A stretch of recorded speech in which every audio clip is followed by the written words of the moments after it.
Hello everyone, welcome back to my channel. সবাই কেমন আছো? আশা করছি সবাই খুব ভালো আছো।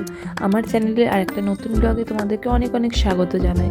আজকের আমি তোমাদেরকে ডায়মন্ড হারবার ও তার পরবর্তী গুরুদাসনগরের কিছু সরস্বতী প্রতিমা তোমাদেরকে দেখাবো। চলো পুরো ভিডিওটা দেখতে থাকো, আশা করছি তোমাদের খুব ভালো লাগবে। দেখো, আমি তোমাদেরকে রাস্তাগুলো বলে দিচ্ছি। এখন আমরা আছি ডায়মন্ড হারবার স্টেশনে, যে ভারত সেবাশ্রম এইদিকে, আর এই পাশটায় পড়ছে ডায়মন্ড হারবার স্টেশন। তো এই যে মাঝখানের রাস্তাটা দিয়ে এখন আমরা চলে যাচ্ছি গুরুদাসনগর থেকে বড়িয়ায়। তো এই যে দেখো ডায়মন্ড হারবার স্টেশন, একদম সোজা এই রাস্তাটা ধরে আমরা চলে যাব। তো বড়িয়া যেতে গেলে তোমাদের গুরুদাসনগর থেকে নেমে একদম হাঁটা পথেই তোমরা চলে যেতে পারবে। এই যে দেখো, এই রাখালতলা দিয়ে সোজা চলে যাচ্ছি এখন আমরা গুরুদাসনগর। একদম সোজা রাস্তা, কোনো ঘুরপেচ না, একদম সোজা আমরা চলে যাব। আর এখানেও অনেক আশেপাশে ঠাকুর উঠেছে, তো এইগুলো আসার সময় আমরা দেখবো। এখন আমরা সোজা বড়িয়াতেই চলে যাব, কারণ ওখানে প্রচুর ঠাকুর ওঠে, অনেক সময় লাগবে। ওই যে দেখতে দেখতে চলে এলাম, এখন চলে এলাম গুরুদাসনগরে। এই যে গুরুদাসনগর রেল স্টেশন। চলো এখন যাই। এবার গুরুদাসনগরের এই যে রেল গেটটা পেরোবো, পেরিয়েই পড়বে বড়িয়া। এই যে রেল গেট, আর এইটা হলো গুরুদাসনগর রেল স্টেশন। তো এই যে দেখো, একদম রেল স্টেশন থেকে নেমেই একদম তোমরা চলে আসতে পারবে বড়িয়াতে, হাঁটা পথেই। আবার টোটোও চলে, কোনো অসুবিধা নেই। কিন্তু একটা কথা বলে রাখি, যে ভেতরে যে অঞ্চলগুলোয় ঠাকুর ওঠে সেখানে কিন্তু কোনো টোটো অ্যালাউ করে না। নিজেদের যদি স্কুটি বাইক থাকে তো যেতে পারবে, ভীষণ সরু রাস্তা। তো চলো চলে এলাম এখন। এই যে লাইটিং করে দিয়েছে এই মেন গেট, এখান দিয়ে এখন অসংখ্য সরস্বতী ঠাকুর ওঠে। খুব সুন্দর, রাস্তার ধারে ধারে লাইটিংও করেছে। তো অনেকে মনেই করবে এটা কালী পূজা বা দুর্গা পূজা, কিন্তু না, এটা হলো সরস্বতী পূজা। তো খুবই সুন্দর করে এখানে পালন করা হয় সরস্বতী পূজা। তো প্রথম পূজা মণ্ডপে চলে এসেছি। এইখানটায় গাড়ি রাখার ব্যবস্থা আছে, কোনো অসুবিধা নেই। এই যে দেখো, প্রথমেই এই প্যান্ডেলটা পরে এই রকম করেছে। প্রথম প্যান্ডেলটা একদম রাস্তার ধারে, এই যে টোটো যাচ্ছে। চলো এখন তোমাদেরকে পূজা মণ্ডপটা দেখাই কেমন করেছে। এই যে দেখো, ভেতরে সরস্বতী ঠাকুর, খুব ইউনিক করে প্রতিটা ঠাকুর, প্রতিটা পূজা মণ্ডপ। এই ঠাকুরটা তৈরি হয়েছে কাঠ দিয়ে, দেখো দেখাই যাচ্ছে পুরো কাঠের মতো। আর এই যে, তো চলো একদম ওই ঠাকুরটা দেখে সোজা রাস্তা ধরে চলে যাচ্ছি আর একটা পূজা মণ্ডপে। একদম রাস্তার গায়ে হয়েছে এই পূজা মণ্ডপটা। এই যে দেখো, টোটো যাচ্ছে একদম রাস্তার গায়ে, কিছুটা দূরে, মানে ওইখান থেকে দেখাও যায় প্রায়। এই যে এই পূজা মণ্ডপটা খুব সুন্দর, কিন্তু ছোটোর ওপর থেকে হলেও প্রতিটা প্যান্ডেল এতটা সুন্দর, মানে দেখার মতো আর কি। খুব সুন্দর ইউনিকভাবে তৈরি করে। আর এই যে এখানে সরস্বতী প্রতিমাটা খুবই বড়। তারপরে এই যে বাবার মেয়ে মিলে এগরোল কিনে খাচ্ছে। মেয়ে এগরোল খেতে খুব ভালোবাসে। চলে এলাম আগের পূজা মণ্ডপের ঠিক পাশে আর একটা পূজা মণ্ডপ দেখতে, মানে রাস্তার দুই পাশেই ঠাকুর ওঠে, প্রায় 5-6টা মতো। তো এই যে আর একটা প্যান্ডেলে চলে এলাম। দেখো এরকমভাবে প্যান্ডেল করেছে, প্যান্ডেলটা খুবই উঁচু। আর দেখো খুব সুন্দর করে সাজিয়েছে প্যান্ডেলটা, লাইটিংও দেওয়া হয়েছে ভেতরে। আর এই যে ঠাকুর, দেখো প্রতিটা ঠাকুরই কিন্তু খুবই ইউনিক। তারপরে চলে যাচ্ছি আর একটা পূজা মণ্ডপে। আর দেখো রাস্তাগুলো খুবই সরু, লাইটিং দেওয়া। এই প্যান্ডেলটা হলো অগ্রদূত সঙ্গে। চলে যাচ্ছি আর একটা প্যান্ডেলে। প্রতিটা রাস্তায় দেখো অন্যান্য, মানে নানা রকমের লাইটিং দেওয়া। এখানে চলে এলাম বড়িয়া মুক্তদল ক্লাব। এখানে ওই যে কাঠ দিয়ে প্যান্ডেলটা মনে হয় করা হয়েছে। এই যে ঠাকুর।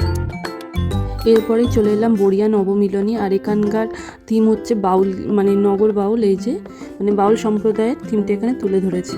খুব সুন্দর আলপনা দেওয়া হয়েছে প্যান্ডেলের গায়ে, দেখো খুব সুন্দর হাতের কাজ। আর এই যে হলো ঠাকুর।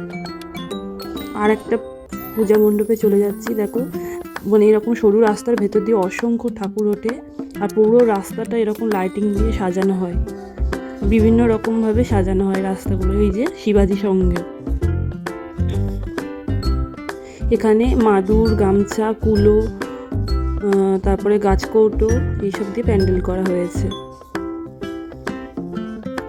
অপূর্ব সুন্দর লাগে, মানে মনে হয় যেন পুরো দীপাবলির মতোই লাগে, এত সুন্দর লাইটিং দেওয়া হয় রাস্তাগুলো, না খুবই ভালো লাগে। চলো চলে এলাম এখন বড়িয়া মনসা ক্লাব। তো এখানে বিভিন্ন রকম ঠাকুর দেবতার ছবি, যে মাদার টেরেসা, বঙ্কিমচন্দ্র, বিভিন্ন দেশপ্রেমীদের ছবিও দেওয়া আছে পূজা মণ্ডপের প্যান্ডেলের গায়ে। তারপরে আর একটা মণ্ডপে যাচ্ছি। এই যে এইখানে তো প্রতি বছর পুরস্কার পায় বিবেক সংঘ। এই যে দেখো কত পুরস্কার পেয়েছে। আর পুরো বড়িয়ার যে কটা ঠাকুর ওঠে, এই যে প্রতিটা ক্লাবের নাম এখানে দেওয়া আছে। আর এখানে অনেকের ছবি আছে, হয়তো ক্লাবের মেম্বার, আমি ঠিক জানি না। এই যে দেখো বিবেক সংঘের মানে সবার কারা কারা কাজ করে পূজা মণ্ডপে সবার ছবি দেওয়া আছে। আগের বছর এই প্যান্ডেলটা হয়েছিল, তো পুরস্কার পেয়েছে, সেটাও দেওয়া আছে। আর এইটা হলো প্যান্ডেলের থিম। এই যে একটা সাবেকিয়ানায় তুলে ধরা হয়েছে ঠাকুরকে, খুব সুন্দর। প্রতি বছর এখানে খুবই সুন্দর করে প্যান্ডেলটা, মানে সরস্বতী পূজার পাঞ্জাবি শাড়ি, হলুদ শাড়ি, এইগুলো রাখা আছে। এই যে বিগত আগের বছর এই প্যান্ডেলগুলো হয়েছিল সেইগুলোরই ছবি দেওয়া আছে। গুরুদাসনগরের সরস্বতী পূজাটা মানে কেমনভাবে পালিত হয় সেটাই এখানে তুলে ধরা হয়েছে। তো আগের বছরের ভিডিও যারা দেখোনি, আমি ডেসক্রিপশানে লিঙ্ক দিয়ে দেবো, তোমরা দেখে নিতে পারো চাইলে। আর এই যে প্যান্ডেলটা হয়েছে মাঠের মাঝখানে। দেখো এখানে কি সুন্দর করে প্যান্ডেলগুলো করা হয়েছে, কাগজ দিয়ে, রঙিন কাগজ দিয়ে প্যান্ডেল করা হয়েছে। আর মাঝখানে স্ট্রাকচারটা করা হয়েছে।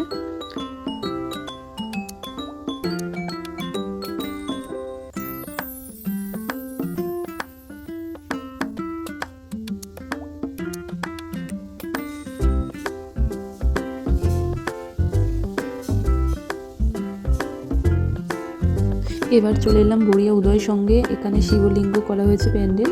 এখানেও দেখো প্রচুর পুরস্কার পেয়েছে, ঠাকুরের সামনে রাখা রয়েছে। আর এই পরে এই প্যান্ডেলটা মানে আমি প্রথমে ভেবেছিলাম এটাই ঠাকুর, কিন্তু না, ওটা হলো প্যান্ডেল। আর এই যে সামনে ব্রহ্মার একটা মূর্তি করা হয়েছে। এই যে বড়িয়া 24 পল্লী, এখানে তুলো দিয়ে প্যান্ডেলটা করা হয়েছে। বিশাল বড় একটা সরস্বতী মানে ঠাকুর বানিয়েছে। এটা হলো প্যান্ডেলের থিম। এইটা হলো সরস্বতী ঠাকুর ভেতরে, আর সরস্বতী ঠাকুরের সামনে এই শিব ঠাকুরটা করা হয়েছে। এরপর চলে এলাম বড়িয়া নবজাগরণ ক্লাব। এই যে দেখো এখানেও খুব সুন্দর একটা থিম করা হয়েছে। এই যে পুরুষতান্ত্রিক সমাজে যে মেয়েদের অত্যাচারের বর্ণনা এখানে করা হয়েছে। ঠাকুরটাও অসাধারণ সুন্দর, প্রতিটা ঠাকুরই সুন্দর, আলাদা করে আর কিছু বলার নেই। এই যে দেখো গাছগুলোতেও খুব সুন্দর করে লাইটিং দিয়েছে।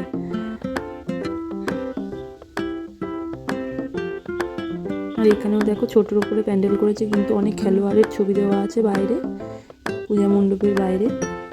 আর ওই যে দেখো ওই মাঠটার পাশে প্রায় 5-6টা ঠাকুর ওঠে। প্রথমে শুরুতেই আমি তোমাদেরকে দেখিয়েছিলাম দুটো প্যান্ডেল। এই যে দেখো পাশাপাশি, একদম পাশাপাশি দুটো প্যান্ডেল। আর এই প্যান্ডেলের সামনেই সুন্দর ফোয়ারা করা হয়েছে, চারিদিকে ফুলের টব লাগানো হয়েছে। দেখো কত সুন্দর হাতের কাজ।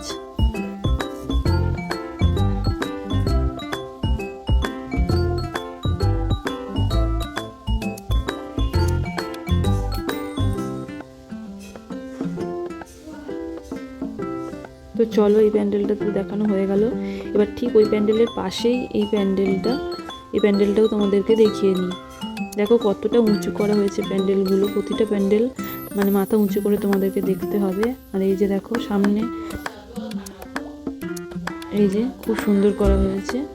আর রাস্তার এই পাশটাই এই প্যান্ডেলটা করা হয়েছে। এটা জোড়া মাঠ বলে, আমার ঠিক জানা নেই, জোড়া মাঠ বা জোড়া মন্দির কিছু একটা হবে। তো চলো আর একটা গলিতে চলে এলাম। শুধু রাস্তাগুলো দেখো কত সুন্দর লাইটিং করা, মানে দেখে এত ভালো লাগছে কি বলবো, ভীষণ সুন্দর। চলে এলাম দুর্গানগর পঞ্চানন ক্লাব। আর এখানে থিম দেখো, গাছপালা মানে বৃক্ষরোপণ নিয়ে এই মানে থিমটা করা হয়েছে। খুব সুন্দর করে গাছগুলো বানানো হয়েছে। এই যে দেখো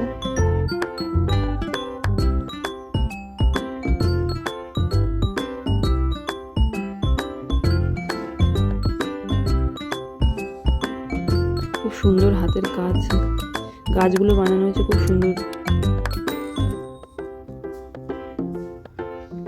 মানে প্রতিটা প্যান্ডেলে কিন্তু খুব সুন্দর সুন্দর বার্তা দেওয়া হয়েছে।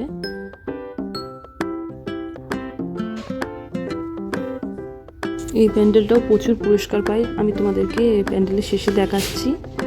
এই যে দেখো খুব সুন্দর সুন্দর গাছ।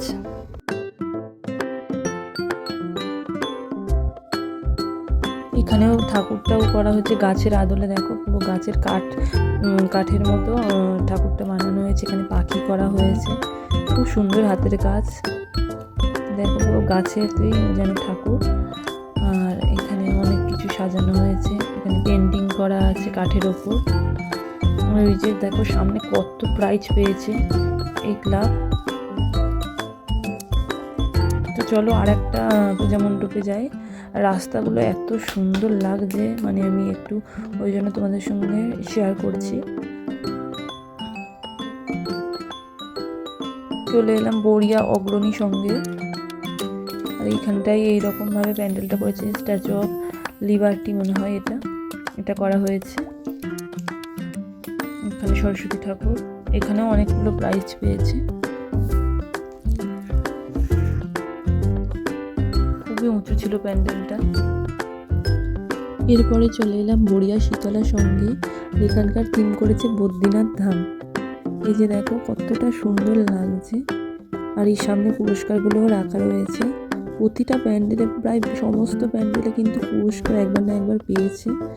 এই যে এখানে ঠাকুরটাও খুব সুন্দর, আর নিচে একটা ছোট্ট সরস্বতী আছে।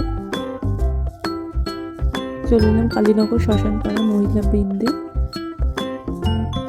এইটা হলো ডায়মন্ড হারবারের ঠাকুর। তো আমরা আসার সময় রাস্তাতে একটু ভেতরে এইখানটায় এলাম।